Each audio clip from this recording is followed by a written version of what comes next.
নমস্কার বন্ধুরা, মায়ের রান্না অ্যান্ড ব্লগ চ্যানেলে আপনাদের সকলকে জানাই অনেক স্বাগত।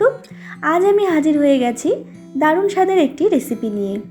এই প্রচণ্ড গরমে আমাদের কাউরই খুব একটা তেল মশলার খাবার খেতে পছন্দ হয় না। সেখানে যদি গরম ভাতের সাথে দুপুরের মেনুতে এইরকম চিংড়ি মাছ দিয়ে ঝিঙে আলুর ঝোল কিংবা ঝিঙে আলুর তরকারি রেসিপিটা পাওয়া যায় তাহলে কিন্তু বেশ ভালো হয়।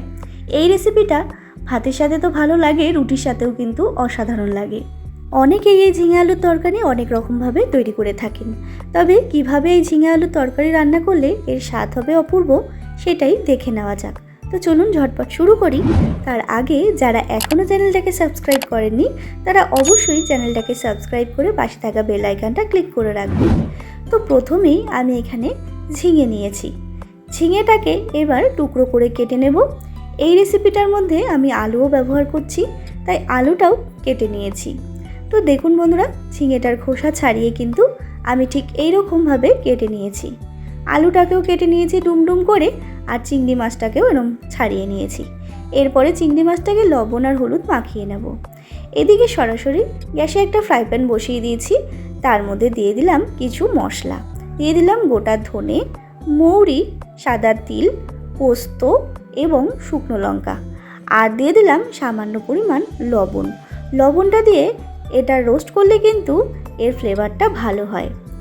এরপরে একটুখানি রোস্ট করা হয়ে গেলে দিয়ে দিতে হবে সাদা সর্ষে। এরপরে ভালো করে কিন্তু আমি পেস্ট তৈরি করে নেব।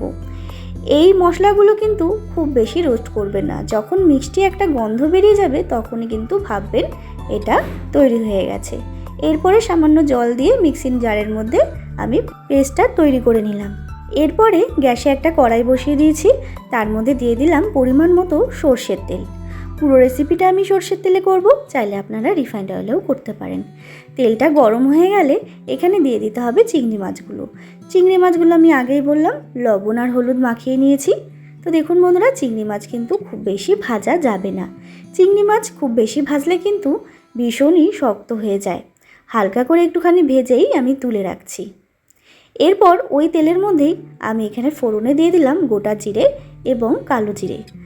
দুটো জিরে কিন্তু একসাথে পড়লো, এর টেস্ট হবে কিন্তু অসাধারণ বন্ধুরা।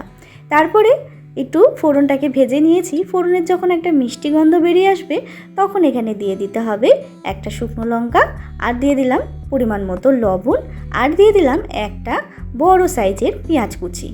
এবার হালকা লাল করে পেঁয়াজটাকে ভেজে নিয়েছি। এর গন্ধটা কিন্তু অসাধারণ লাগে। তারপরে দিয়ে দিলাম এখানে চেরা কাঁচা লঙ্কা। আপনারা যতটা পরিমাণ ঝাল খাবেন ততটা পরিমাণ কাঁচা লঙ্কা দিয়ে দেবেন। এরপরে দিয়ে দিলাম আমি ডুমো ডুমো করে কেটে রাখা আলু। আলুটাকে দিয়ে কিন্তু ভেজে নেব। যেহেতু আলুটা একটু শক্ত তাই আগে আলুটা একটুখানি ভেজে নিচ্ছি পেঁয়াজের সাথে। তো দেখুন বন্ধুরা, আলুটা কিন্তু ভেজে নিয়েছি। এরপরে দিয়ে দিচ্ছি আমি কেটে রাখা ঝিঙেগুলো দিয়েও কিন্তু আমি 1 মিনিট মতো ভেজে নেব। আপনারা সকলেই জানেন ঝিঙে কিন্তু ভীষণই নরম হয়, খুব বেশি নাড়াচাড়া এবং খুব বেশি ভাজাভাজি করার একেবারেই দরকার নেই, তাহলে কিন্তু একেবারে গলে কাদা হয়ে যাবে। তো দেখুন বন্ধুরা, ঝিঙেটা কিন্তু ভাজা হয়ে গেছে। এরপরে আমি দিয়ে দিচ্ছি যে মশলাটা আমি পেস্ট করে রেখেছিলাম মিক্সিং জারে, সেটাই দিয়ে দিলাম। এবার আবারও একটুখানি নাড়াচাড়া করে নিচ্ছি।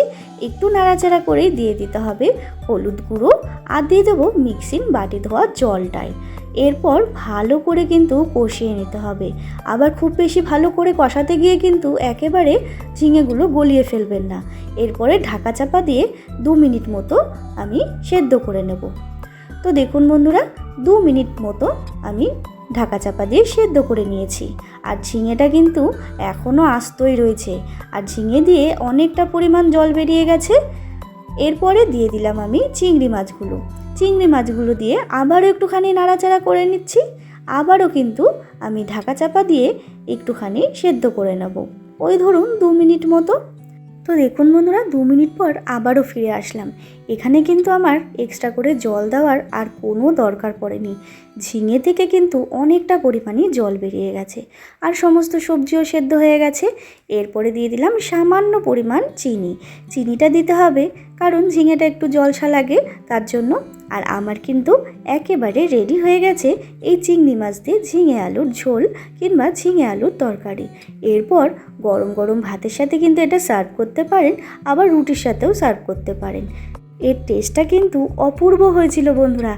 এটা আপনারা না খেলে একেবারেই বুঝতে পারবেন না। দেখে যতটা সুন্দর লাগছে খেতে কিন্তু আরও বেশি সুন্দর হয়েছে। তো বন্ধুরা, আমার এই রেসিপিটা কেমন লাগলো অবশ্যই কমেন্ট করে জানাতে ভুলবেন না। বাড়িতে একবার হলেও ট্রাই করবেন। তো বন্ধুরা, আমার এই রেসিপিটার মধ্যে যদি কিছু ভালো লেগে থাকে তাহলে অবশ্যই একটা লাইক করবেন আর কমেন্টে জানাতে কিন্তু ভুলবেন না। আর এই রেসিপিটাকে অবশ্যই একটুখানি শেয়ার করে দেবেন নিজের বন্ধুবান্ধবের সাথে। আর যারা এখনও চ্যানেলটাকে সাবস্ক্রাইব করেননি তারা অবশ্যই চ্যানেলটাকে সাবস্ক্রাইব করে আমার পাশে থাকবেন নিত্য নতুন ভিডিও দেখার জন্য।